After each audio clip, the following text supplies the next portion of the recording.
Happy New Year, everybody, and what better thing to do on New Year's Eve than to get to episode 700 of One Piece. Now, before we get into it, I would like to thank you for 10,000 subscribers.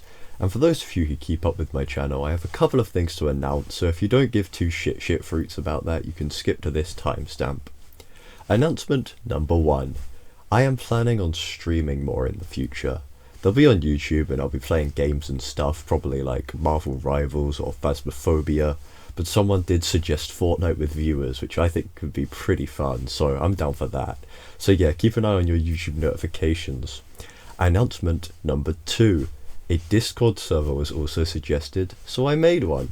Now bear in mind, I have no idea what I'm doing with this, so it's probably really shit, but it'll be nice to have a little community space, so the link will be in the description. Alrighty then, let's get into it.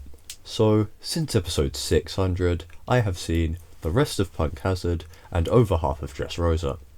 One thing I want to mention before going through chronologically is that I like how those two arcs played into each other as one cohesive story, with the Smile Factory being a product of Dressrosa and Caesar working under Doflamingo, and it's things like this that make One Piece's world building some of the best I've seen in anime. But as for the arcs themselves, I liked Punk Hazard's ending a lot. I like how, as I said about the world building earlier, I like the way it introduces Dressrosa and Doflamingo, and the scene where the Marines have to accept the fact the pirates saved their life is really powerful. But then, we were hit in the face with the most brain-dead filler arc I have ever seen. I've only talked about filler arcs a couple of times in these videos, but I had to bring this one up because of how bloomin' stupid it was. So for those of you who skip filler arcs, let me just give you a quick recap of what happened in this one, okay? So basically, after the Straw Hats set sail to Dressrosa with Law, they stumble upon a man called Breed. Yes, his name is Breed. And obviously because this is a filler arc, they need to get around the fact that Dressrosa is the next island on the log pose, right? So the way they do that is by making Breed's Island some thriller bark ass giant ship island thing. So Luffy, Law and Chopper for some reason go to the big ship and find a massive aquarium. Oh, and remember that turtle Luffy knocked out in Alabasta? Yeah, he's in this. But oh no, Breed put a collar on him and can control him at will. And oh no again, Breed puts a collar on Chopper too. Now, apart from the name of the villain, this was the first instance of this arc, making me want to smash my TV in. So, basically, Breed puts the collar on Chopper, and bear in mind, Luffy and Law have time to react. Then, Breed tells Chopper to kill Luffy and Law. Again, Luffy and Law have time to react. Then, he makes Chopper eat a rumble ball. How did he know Chopper had those? And what they do? Who knows?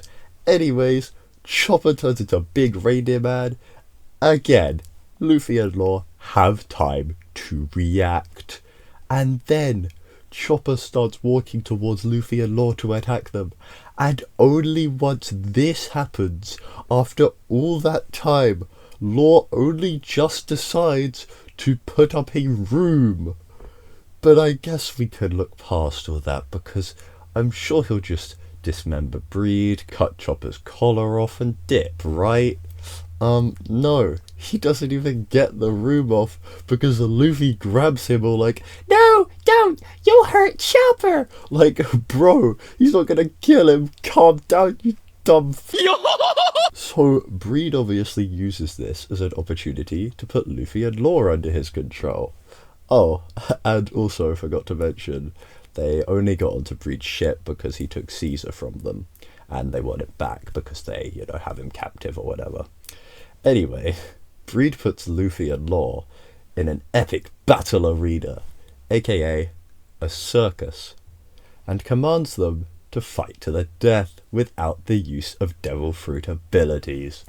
So they go punchy and stuff, but the turtle guy's like, "No, Luffy's my real master. I would obey you even though I have no control over that. So Breed's like, okay, you kill them instead. So Turtle Guy chucks him out the window, but then it turns out that Law used shambles to save them. And now for the most brain-dead part of this entire thing. So when they come back, Breed tries to command Law to do something, but Law doesn't do it. And Breed is like, what the flip? And Law is like, yeah, so basically, I heard you talking to Caesar earlier, and he didn't do what you told him to do because he wasn't listening. So I realized that if I can't hear you, I won't obey you. So I was actually wearing earplugs this whole time, and was only pretending to obey you. LOL. So my problem here is that for Law to pretend to obey Breed, he would have had to have heard what Breed was telling him, which would have meant he would have been under Breed's control anyway. And if he really couldn't hear him, then how did he know what Breed was telling him to do? Like, neither of those scenarios make sense. Anyway, they defeat Breed and piss off, but that was honestly the dumbest thing I've ever watched in my entire life. Anyways, on to Dressrosa. I'm honestly taking the pacing pretty well so far, and I honestly think that's due to the gradual decrease in pacing. It's kind of like in a video game, where you fight stronger and stronger bosses until you're ready for the final boss. I know, my analogy is genius, and I'm kind of interested to see how fast normally paced animes are going to feel after I'm done with One Piece. I also feel like the pacing not feeling that bad is the amount I binged recently. But yeah, as I say, I've just become accustomed to bad pacing at this point. However, there was one thing about the Dressrosa pacing I hated with a burning passion, because I swear, if I see this shot one more time, I'm finna crash out. I swear they showed this exact shot of the crowd at least like once in each of the Colosseum episodes, and it genuinely started to feel like a piss take, especially with the amount of episodes that Colosseum stuff took up. Speaking of, let's talk about Sabo and the Flare Flare fruit. Now, as much as I like that Sabo got it, I also think it would have been pretty cool if Sanji got it instead, because we've already seen his potential when he makes his feet hot or whatever. But could you imagine if he ate the Flare Flare fruit? That would be epic. But yeah, I don't have a problem with Sabo getting it. I like Sabo, he's cool, but I'm just thinking about what could have been, you know? There is something I want to point out that I think is kind of dumb in this arc, and that is that knocking out Sugar turns all the toys back to humans. Because surely if that's how it works, that would mean she just never sleeps. Because if I'm not mistaken, getting knocked out puts you to sleep. So realistically, every time she sleeps, the toys would turn back to humans. I did look it up, but all I found was some dumbass on Reddit that said, "You're not unconscious when you sleep." And then there was this guy, like, Yap, which did make some good points, but I'm not so sure about them. So pause and read if you want. But, you know, leave any ideas you have in the comments. I also thought about the fact that if you don't know, Sugar is, like, 22 and has, like, stayed as a child because of her power and stuff. So maybe she can just, like, can't sleep. But then again, that would rule out the possibility of rendering her unconscious in the first place. So, as I said, leave any ideas you have in the comments. Anyways, Dressrosa alone has introduced so many notable characters. Like, Kairos is cool, Rebecca is cool, and I swear to God, if Zoro doesn't give Bartholomew his autograph by the end of the arc, I'm dropping this anime. I'm only joking, I would never drop this peak. I also want to expand on what I said in my episode 600 video. That being that Trafalgar D. Waterloo can have my children. This guy is the definition of infinite aura points. Am I going too far? I'm going too far. But in all seriousness, I am really excited to see his backstory unfold, as episode 700 was the first of it, so I've only seen the beginning. Doflamingo. Honestly, Doflamingo has got to be the best villain so far. He's extremely threatening, the whole backstory about him taking over Rosa by manipulating everyone to believe the king was a terrorist was a really cool idea. And then there's this guy. You know what, let's just do the tier list. No, let's not move on to the tier list, because I completely forgot to talk about Usopp in this arc. So like, this is completely unscripted now because like I'm an idiot and didn't write this down. But Usopp kills in this arc. Like the whole Uso lad thing with like and like it was so funny when like he was like, oh, I'm so glad they didn't notice me and they didn't give me a bounty, and then it shows up that he has 5 stars. It's great. And then when he shoots the green the thing at Sugar when she's about to touch Luffy and stuff. Honestly, I hate the animators for doing that like dream sequence where he missed. That genuinely, my heart stopped when that happened. Like I don't know if that was in the manga or not, but if it wasn't, I hate the animators for doing that. And if it was, I hate Oda for doing that. I don't hate Oda. I just hate that. That was awful. That made me feel awful. Like that. Oh. But yeah, when he actually hit the shot, that was epic. But yeah, let's actually go to the tier list this time. All right, we have 2 more openings to add to the tier list today. First of all, Wake Up. Now, I don't know what it is about this opening, but like when I hear it, I love it. Like it's great. And it sounds like the kind of song that would get stuck in your head, you know? But then 5 minutes later, I just somehow forget it. And it's really weird. Like I have to re-listen to it all the time because I just keep forgetting about it, even though when I hear it, I really like it. It's really catchy, and then it's just not catchy because it just disappears. So yeah, I'll put it in A, because I don't think it was S tier worthy. It was very good. I think it was better than Hands Up. I think it was I think it was better than like anything on A tier really, but I don't think it's S tier. Hard Knock Days. Oh buddy, I have been waiting to slap Hard Knock Days in S tier since like before I started watching One Piece. Like I heard this opening obviously in my every 100th episodes video, and I have loved it ever since then. It's so banging. It's great. It's honestly one of my favorite openings of all time. So far, I have heard. What have I heard? I've heard Superpowers. I don't really remember Superpowers. I have heard it, but I remember not liking it as much as a lot of people do. But we'll see when we get there. I've heard Over the Top. I love Over the Top, and obviously I've heard Us, which I also love. So they're probably going in S. But yeah, that's the tier list for today. See you next time. Alright, let's take a look at the fateful video where I watched One Piece out of context. So let's see what I got wrong. And I know there's something in this one specifically, episode 700, that I got very wrong. So but we'll get to that. Let's just go through it. Okay, this is a banger, but like Bon Voyage, you know. I'm sorry. Already off to a bad start here. I just said that Bon Voyage is better than Hard Knock Days, and that's just wrong. Can't say that. Anyways, let's keep going.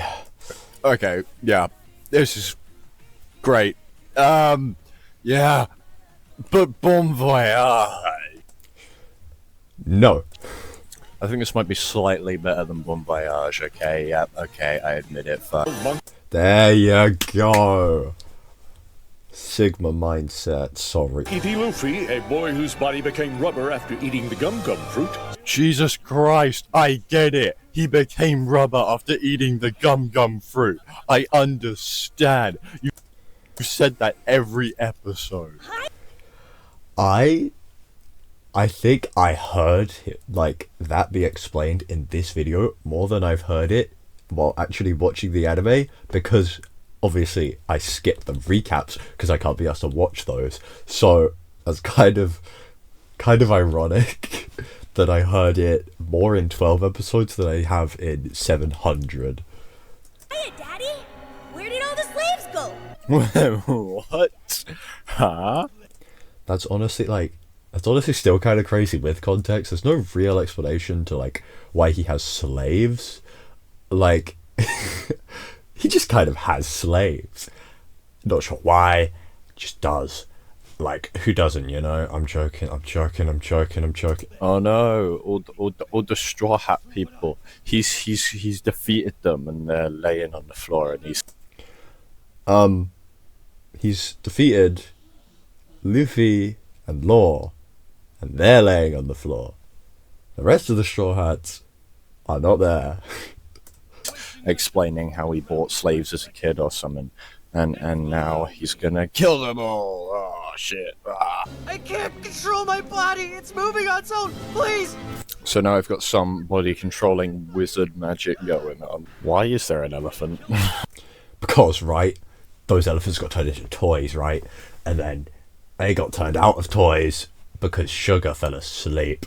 And so now they're not toys and they're elephants and stuff. Yeah, past me would thank me for explaining that. This is like in the Simpsons movie where like there's a dome over it, because you see there's that line, and yeah, they're like keeping stuff in. So it's like the Simpsons movie. That is the most accurate thing I have said in this entire video. It's like the Simpsons movie dome, except it controls people's minds, but that's not important. It's like the Simpsons movie dome. I'm a genius. Well, he sent a ghost version of himself. Okay, so Zoro, he's also under mind control, like that other guy was, and he's gonna shing him up. There it is. There is the part of this video that got me the most slander in the comment section. I thought Bellamy was Zoro. Don't know how. You know what? I'll tell you my thought process of this, right? When I recorded it, I didn't really like pay full attention. I think because like obviously I thought it was Zoro. Obviously, like I thought, oh, he's got two swords. He's swinging them around. He's Zoro, right? And then when I was editing it, I looked at it and I was like, wait.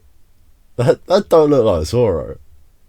Is that Zoro? Obviously, bear in mind, I've only seen like, 7 episodes at that point. So I was kind of conflicted as to whether it was Zoro or not. I was like, is that Zoro? I don't think that's Zoro. But I put it in the video anyway. And oh boy, was that a bad idea. Because everyone in the comments was like, bro thought Bellamy was Zoro. And I was like, bollocks. And then when I met Bellamy in the anime, what was that, like before episode 200, I think, or was it after? I think it was after episode 200. I was like, so that's the Bellamy guy. He looks nothing like Zoro. Anyways, moving on. Oh, another backstory, lovely. What? Nice shirt.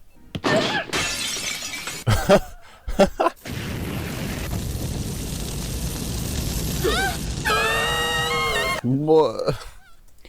So what I've picked up is episode 700 is confusing with context and without context, because I mean, well, with context I managed to answer a few questions, but that whole backstory obviously only just started. I still have no idea what's going on there. That guy's just weird. What is he autistic? Like I don't know what's wrong with that guy, but anyways, yeah. That was interesting. I know that when I reacted to episode 800, I just kind of sounded really confused, so it's going to be hard to provide commentary on that in the next video, but why is it so long? How long did I react to episode 800 for? Oh my god. Oh, that's gonna be a pain. Well, that's it for the reaction to myself. That is it for episode 700. And I'll see you in 100 more episodes. See ya next time.